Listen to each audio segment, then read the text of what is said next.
Hey guys, welcome back to Andy's Dinosaur Reviews, and today we are back with another brand new Bandai release. We finally have another round of these super cool miniature sort of capsule style figures that have released, and another round, honestly, of incredible capsule type figures. And we're going to begin these reviews. I normally review them 2 and 2 because there's usually 4 that come out at a time, and that's the same case with this wave, but one here actually goes together, and even to the point where they actually include bases that you can connect. So as you can see, we have these little stands for the figures. These are the individual stands for each of them. You can apply the figure, again, if you don't want it to be included in the diorama, on its own here with its own stand, or each one comes with a half of a stand which you can apply them to. And very clearly we are checking out the Allosaurus taking on the Stegosaurus.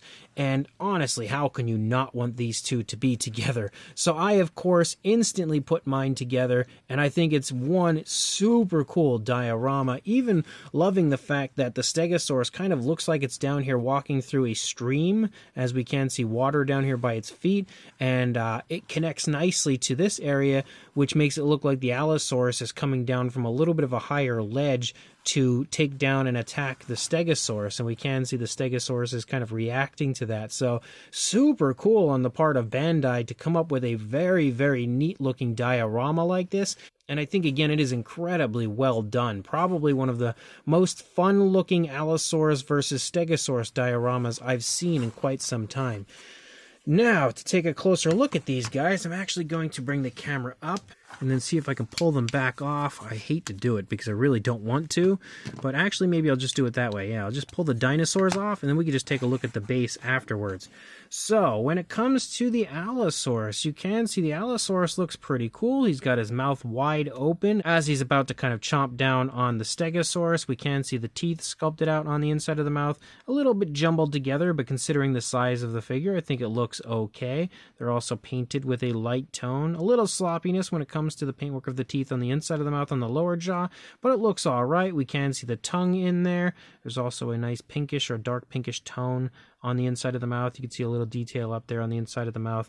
On the upper side as well, it does have a strong curve to the neck, again, as it's kind of aiming down to take a bite out of the Stegosaurus. We have some nice brownish tones for a large portion of the face, and then you also have some very, very dark, almost like purplish brown sort of tones for the upper part. There's also some blacks that kind of run through very nicely, and you can see them actually run up here into the face. We do as well have a red for the crests on the Allosaurus. We can see the nostrils sculpted out. The skin texture looks pretty nice here in the face. The eyes are painted with looks like a yellow or a green. They're so small, it's honestly hard to tell. And then a black pupil. It is slightly sloppy there and also slightly misplaced, it looks like, but it doesn't look terrible.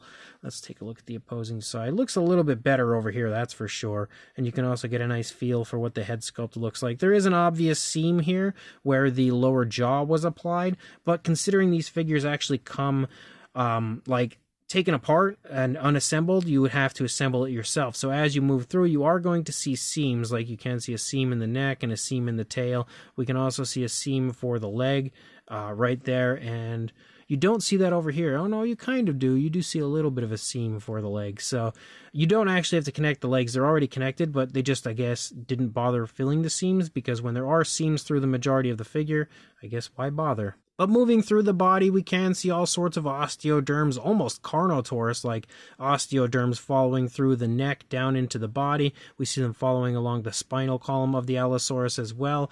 Again, the paintwork is really nicely done and quite impressive considering the size of this figure and what it is. As you lead down into the arms, you can see they are also nicely sculpted. The fingers have like some scoots moving down them, and you can see the nails are sculpted pretty decently, painted with what appears to be a brownish tone, and even having a little bit of a satin shine to them, which is definitely a plus. The figure overall, again, does look a little bit shrink wrapped, which is unfortunate, but it's not the end of the world, I guess. As you move back, you can see the musculature of the thigh. You can also see a ton of skin wrinkles in the stomach as that leg is taking a step forward, kind of wrinkling the skin up in that area. As you move down into the foot sculpt, you do have some scoots moving down the toes. Very bird-like foot sculpt for sure for the Allosaurus. The nails are painted down here, And unfortunately, the dew claws are unpainted, it looks like. But that's not a surprise. Everybody hates the dew claws. But you can see the knee as well as the calf muscle and everything as you move up through the leg. As you lead out into the tail, again, I'm trying to push that on there. I guess that's about as good as it gets. You can see that seam for the tail. But the tail is also curved upward and also has a little bit of a curve to the left-hand side of the Allosaurus. Again, the same sort of coloration as we move out through the tail. We also have more of those bumpy osteoderms leading out. The detailing on the underside also looks pretty decent. Very nice and very slender Allosaurus here. And the opposing side looks pretty much the same over here. The arms are held in kind of the same position. The leg is just the biggest difference as the leg is kind of trailing here and extended back. You can see the curvatures of the toes look really nice. We can again see, unfortunately, the dew claw missed. But the skin texture is pretty darn vibrant on this one, which is definitely a plus. Again, the fine detail, the paintwork, everything on this is so nicely done for its size. It really feels like it should be a much larger model version of a Allosaurus, but it's again at a much smaller size, so it's a super cool model to be able to include in your collection and not have something that takes up too much room while still having a really cool diorama. When it comes to the Stegosaurus, we can see we're not going to get a good shot from that side of the head because the head is turned so sharply, but we've got the eye painted out with a light tone and a black pupil. The mouth is wide open on the Stegosaurus because it would most definitely be very afraid right now as it is being approached by an Allosaurus, its arch nemesis. You can see the mouth does have a pinkish tone, pretty much the same tone we saw in the Allosaurus, but my camera is not going to focus enough for us to really get in there, sadly. As you can see, the neck is turned in the direction of the Allosaurus because the dinosaur is kind of facing the Stegosaurus's left side. As we move back, there are some really nice variations of greens as well as a very light greenish dry brushing that helps to kind of highlight all of the skin texture. The skin texture looks really nicely done as you lead back. We can see we do transition to a lighter green as we move further down into the lower part of the dinosaur. The legs are sculpted pretty decently, same deal with the feet, and we can see the feet are kind of turning as the Stegosaurus is kind of trying to turn to defend itself potentially. And I like the fact that the tail is kind of rearing back like it's about to swipe over at the Allosaurus. That's a really nice touch as well. As you lead back, you can get a really nice sense of the musculature and just how strong the Stegosaurus is here with the rear leg in both the thigh and calf. We can see the knee, again the foot sculpt down there, the nails are painted. As you lead back up again into the tail, we basically just have the greenish tones, quite a few different variations of greens, and then we also have like a very dark tone that actually falls along near the plates as you move up, which is nice to see. And then again out here we lead to the thagomizers, which do have a dark tone but transition to a lighter tone as you lead out toward the tips, kind of like a light brown, and it's pretty much the same light brown you see for the plates. The plates look like maybe they were painted with a dark like a black, it looks like, or a very dark gray, and then dry brushed over with a brownish tone, and that's basically all we really see up there in the plates. But I think it looks nice, and because the dark tone was initially applied, it definitely helps to highlight all of the fine detail of those plates, which is a plus. But you can see, of course, the head is turned away from us on this side. As you move back, the biggest difference is the positioning of the legs. We can see the really nice variations of greens throughout, and then again the tail and the nice curvature to the tail as we lead out toward the end of the tail, as well as some pretty impressive skin texture, as well as a nice light dry brushing here on the underside as well.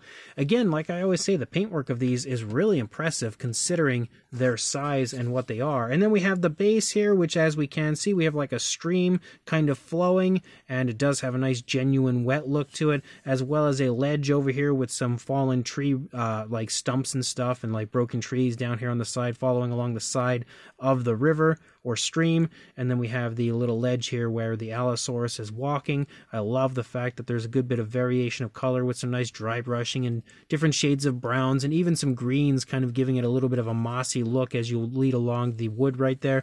And then again, you see the footprints for the Stegosaurus as it's kind of walking through, which is really cool. And once you get that angle, you can really see how nice and, again, quite realistic the water looks. And as you move around, you can see that ledge also looks pretty nice. So pretty darn cool overall. I really quite like this diorama here. And as you can see, it's pretty easy to go ahead and apply your figures back into the spots where they stand. And I now have to readjust the camera because, again, they are pretty small. But as far as a size goes, they pretty much fit right there in the same size as a lot of the other figures we've seen throughout the course of this line. For a length for the Allosaurus, about 5 inches or around 12.5 centimeters, heading toward 13, but not quite. For a height, now, of course, this is with it standing up on the ledge on top of the base, about 3 3/4 inches or 9.5 centimeters. For a height on the Stegosaurus, around 3 inches or 7.5 centimeters, I would say.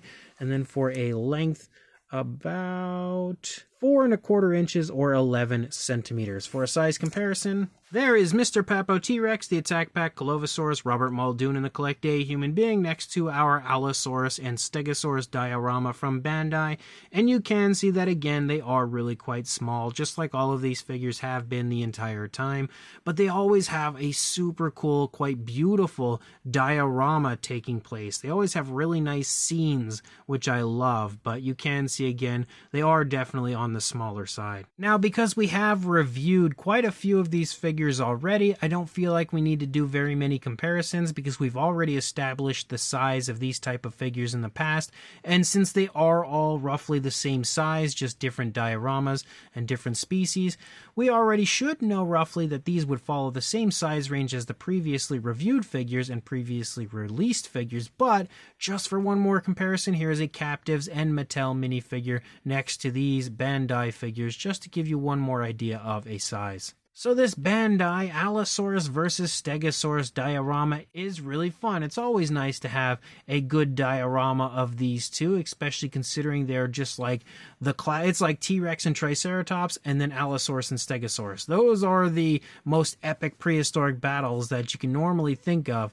especially when it comes to things that you may have seen portrayed over the years in, media and books and stuff like that. It's always the T-Rex and Triceratops or the Allosaurus and Stegosaurus. So when it comes to an iconic prehistoric battle, it doesn't get much more impressive than these two. And I think Bandai again did a pretty darn good job of bringing it to life, especially in very small kind of minifigure form. The sculpts of both figures are really well done. They're very highly detailed, and you'll see the same as far as the paint application. Considering what these figures are, the paint apps are just as impressive, I would say, as the sculpts. They always include some nice variation of color, nice dry brushing techniques. Sometimes they include washes. I don't really see any on these two, but definitely still nice natural and fairly smooth paint applications. A little sloppiness here and there, like the paintwork of the eyes and the teeth and stuff, but for the most part they look pretty decent. I also love the bases, and I also, on top of that, love the fact that you can combine it to make one big base and again really complete the diorama with these two. So if you are interested in these, I was able to acquire these from my good buddy Dino Mike Mac. However, I did recently spot these on AliExpress, so you should be able to pick them up there. I will include a link in the description to where I saw them on there if you want to grab them and add them to your collection. So make sure you do that and like, comment, and subscribe, and I will see you in the next review. Thanks for watching.